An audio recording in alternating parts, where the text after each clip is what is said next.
we divide 994 by 2 in a long division method. So 2 times 4 is 8. On subtracting we get 1. So now we put down this 9 and it is 19. So 2 times 9 is 18. On subtracting we get 1.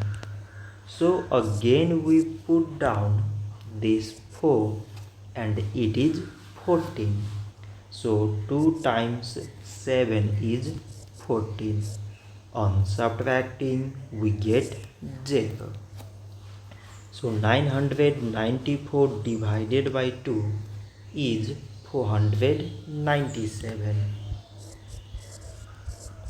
So this much for today and thanks for watching.